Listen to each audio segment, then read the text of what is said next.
As the college football playoff is now set, the 12 teams are in. A lot of talk in and around the teams that made it, especially in the 9, 10, 11 hole, and the 12 hole, obviously, with James Madison joining out of the Sun Belt Conference. Gerhard Mathangani, Patrick Walsh with you. Patrick, the team, obviously, that is left out of this whole thing is Notre Dame. Mm-hmm. And we have talked about this from the position of what the committee did. But yes, as you break down this football team, I think a lot of the people who have angst about what happened here is typically like in the NCAA tournament when you're debating teams that should be in, should be out. It's like, okay, well, we're talking about team 69 or whatever, 69, 70. Mm-hmm.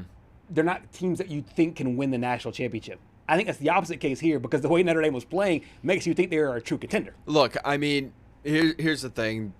Notre Dame has no one to blame but themselves. Sure. I mean, they lost the 2 games that were major resume boosters, and I know the athletic director came out today and said that, the ACC has done irreparable harm to Notre Dame. And again, that's your own fault. I mean, you can't just blame I didn't get that, by the way. I didn't get the Notre Dame AD saying that. You can't just blame a conference right when you're the one that scheduled them. Yes. You're tied to them in every other sport. Halfway in, halfway out. So what are you going to do? You're going to leave the ACC in baseball, basketball, and all of your other sports just to go join what, the Big Ten? I mean, that would make a little bit more sense because the Big Ten headquarters is like 2 hours away. They have a Big Ten tie-in in like hockey or something like that. I think it's like hockey there, I think it's Big Ten, hockey, or maybe wrestling or whatever. But yeah, you're right. Like every other conference affiliation is the ACC. And to me, if you're the AD, I understand being upset. Right. But to blame the conference seems ridiculous. You scheduled it. You're halfway in. You're 1 foot in that league, 1 foot out of that league. Correct. And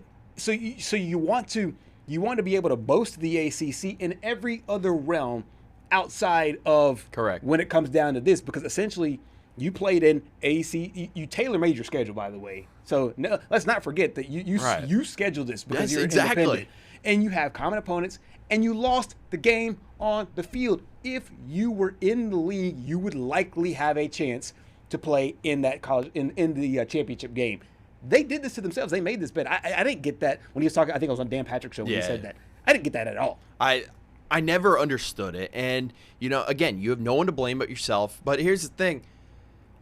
Do I think Notre Dame passes the eye test? Absolutely.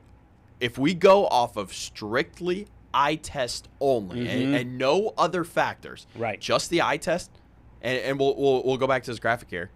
Yes, Notre Dame is a better team than Alabama. Yes, and they're playing better. Wise, right. And they're playing better. Correct. But this is why we have all of these other factors here too. Because congrats, you beat.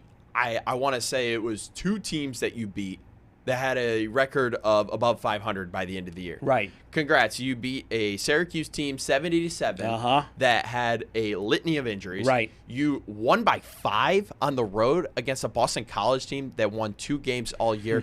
And I know it might seem like I'm harsh on Notre Dame. I mean, I do have a little bit of a soft spot for the Irish because I do think they are a good team. And this is not going to have any – this doesn't matter at all. I'm Irish personally, so there's just there's a kinship there. Yeah, it's just I don't understand the argument when you played 1 less game than Alabama, you don't join a conference, and you don't play in a conference championship game. Right. If you want to be in the playoffs so bad over an Alabama team that won 10-3, that went 10-3. Yeah.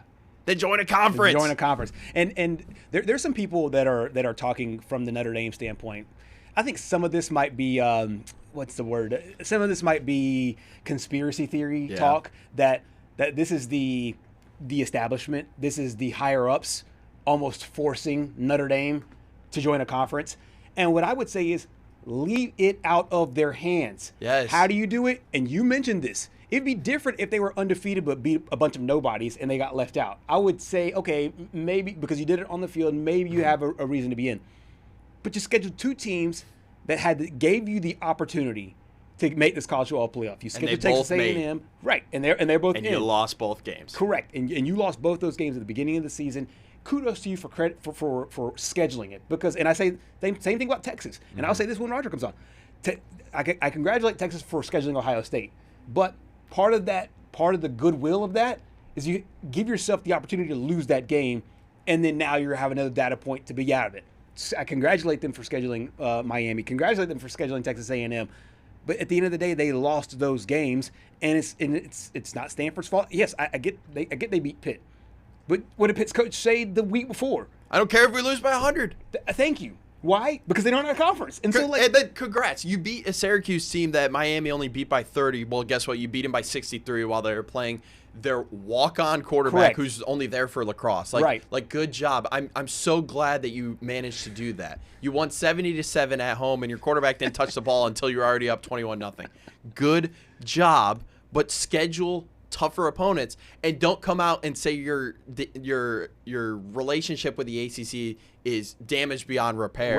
Right. Because you scheduled the bottom half of the ACC, and the ACC had a bad year. That's no one's fault but your own. Exactly. And we talked about the early lines going into this one. Some of these, and I'll just be honest, some of these, if you're just doing a blind one, I get it. Like, I get James Madison, Oregon. I get that number, 3 touchdowns. The one that is like crazy to me is Alabama, Oklahoma. I have a principle that when the line doesn't make sense, you go with the side that doesn't make sense. That tells you just hold your nose and bet Alabama.